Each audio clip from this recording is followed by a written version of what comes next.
Assalamualaikum warahmatullahi ta'ala wabarakatuh. Peace be upon you. My name is Muhammad Imran Akil bin Muhammad Sabri. My metric number is BIC 191002. My name is Wan Shazatul Nohaini. My metric number is TBA 19104. Assalamualaikum warahmatullahi wabarakatuh. My name is Muhammad Iskandar Ruzaini bin Abdul Rahman, DIC 191001. Hi, Assalamualaikum. My name is Natasha binti Mahzuha, DBA 19103. Assalamualaikum warahmatullahi ta'ala wabarakatuh dan salam sejahtera. My name is Muhammad Syami Syahir bin Muhammad Nazri, DBA 191037. We are going to present about a manager which is Tan Sri IR Azman bin Muhammad, CEO slash manager at TNB, Tenaga Nasional Berhad. Firstly, the introduction. Good managers are essential to any successful organization. An exceptional good managers achieves a hardworking, productive, and effective workforce that punches above its weights in its performance. Good managers attract exceptional staff. They make the organization a preferred employer. They help to increase market share. And add profits, surpluses, and reduce costs. The staff are engaged, committed, and go to the extra mile. Managers, however, dance on a fault line. They either have the behavior that inspire followers to do what they otherwise may not be willing to do, and without creating any psychological distress, or they do not, and the cost will escalate and ripple for a long time. So in this report, we will give the example of a great manager and explain how the manager and what principle he or she applied to manage others. Assalamualaikum and hi guys. Today I want to tell you guys about Datuk Sri Amir Hamzah Azizan work experience. Datuk Sri Amir Hamzah Azizan joined Tenaga Nasional Berhad in April 2019 as a president and CEO of this company, which is Tenaga Nasional Berhad. He was started his career with the Shell Group of company for 10 years in various capacity in Malaysia, Singapore, and United Kingdom. He has also attended the Stanford Executive Program at Stanford University and the Corporate Finance Evening Program at the London Business School. Then he joined Petronas Lubricant International as the Group MD and CEO. The achievement of Datuk Seri IR Haji Azman. So first thing first, he obtained a master degree in business management from the University Malaya in 1996. Next, Datuk Seri IR Haji Azman was appointed Lembaga Elektrik Negara as Assistant Engineer in Temerloh on 3 October 1979 in 2008. Next, he was awarded by the Johan Mangkunegara, which is the Medal of Honor by Tuanku Yang di-Pertuan Agong.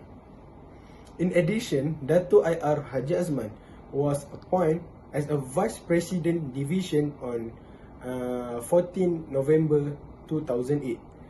Before this appointment, he was as a Senior General Manager, Operation Region 2, TNB Division. He was also involved in the International Conference Electricity Distribution Malaysia and was appointed as a chairman from 2008 to 2010.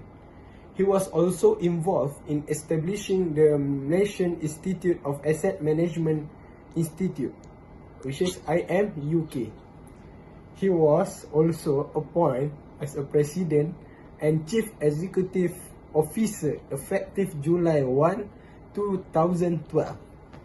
Okay, lastly, in March 2018, Tenaga Nasional Berhad has appointed Datuk Seri IR Haji Azman as a President and a Chief Executive Officer, which is CEO, for a period of 2 years, from 1 July 2008 to 30 June 2020.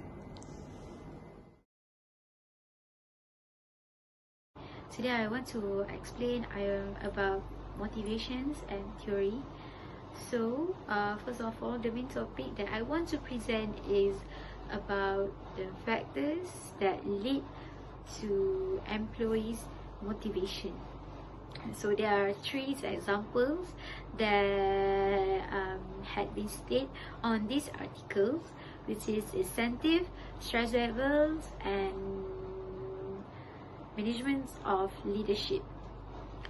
So the highlight in my presentation today is about motivated and committed employee with a high level job, and involvement is considered to be the essential asset of any organization who plays an important role in the quality and productivity improvement in the organization. So now I will relate the statement with those examples. First, about the stress level. The stress level, as a boss, a manager, we can see through how employee doing their works as a boss, either in a stress mode or not. So we need to give some space or daybreak to them, because they need a space to release their stress or take daybreak, because the quality of the works for a company is determined by the employee.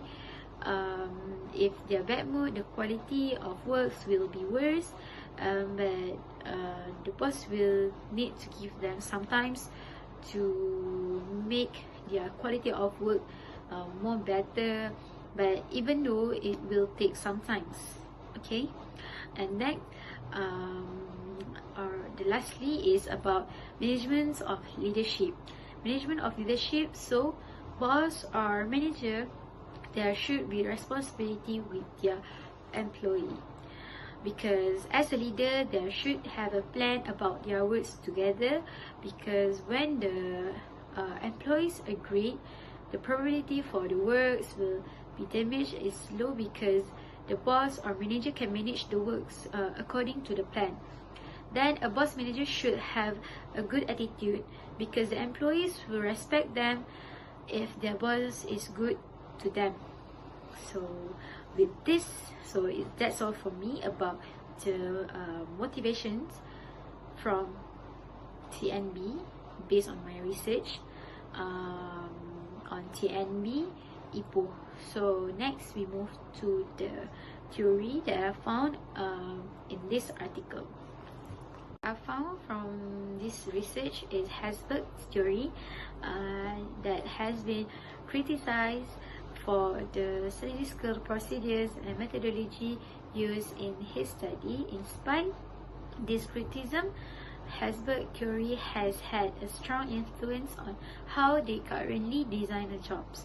So what can relate from this article is the company was concerned on achievement on their workers or for their companies, and also they concerned about relationship with manager, supervisor, with others, and also about the workers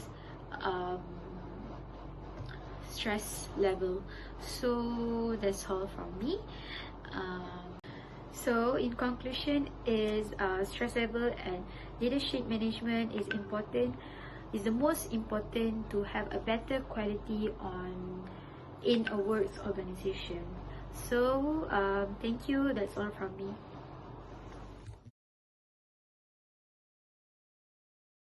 So Assalamualaikum warahmatullahi ta'ala wabarakatuh. As we go through the leadership style, Datuk Seri Azman bin Muhammad leadership style is based on SLT leadership style. So if you want to know what SLT really means, is that it's actually a situational leadership theory, which they focus on flexibility so that leaders are able to adapt according to the needs of their followers and the demands of the situation. So when you're dealing with lots of tasks and low-level staff members, the leaders make decisions and provide lots of direction and monitor performance closely. And Azman explained that what I look for in fresh graduates are those who are not only good academically, but it's more important that they have the right attitude. So as a matter of fact, path goal theory is also relatable as a leadership theory that says the leader's job is to assist followers in attaining their goals and to provide direction or support needed to ensure that their goals are compatible with the goals of the group or organization. And other than that, the study highlighted and defines on the basic concepts of transformational and transactional leadership style that may affect it on the employees' motivation. So the total population of the study consists of 290 employees, and then the total sample size of this survey was collected 165 questionnaires. The data that has been collected later was processed using a statistical package or for social service version 20, and then the data has been collected. The data that have been collected are also being analyzed using a descriptive, person, correlation, and multiple regression. Thus, the result that been studied revealed that there is a positive relationship between all the independent variables, which is transformational leadership style and transactional leadership style have positive relationship towards employee motivation. Despite that, there is also many other factors that are contributed to the employee's motivation, which are not included and mentioned in this study. The sample study is only limited to the employees that are working in the Tenaga Nasional Berhad Johor. And that's all for me. Thank you. What did this assignment teach you about leadership? Azman has always adopted the most positive leadership traits required of him, not only in helping TNB, but also ensure that universal values are adopted and adapted to his family life. He says that in order for anyone to bring out the best that is with us and achieve the object of our heart's desire, it is necessary that we be good to ourselves, to stay in top condition at all times. Every one of us has our own strengths. It is important to understand the purpose of life. If our mind is able to convince an idea, it can be achieved.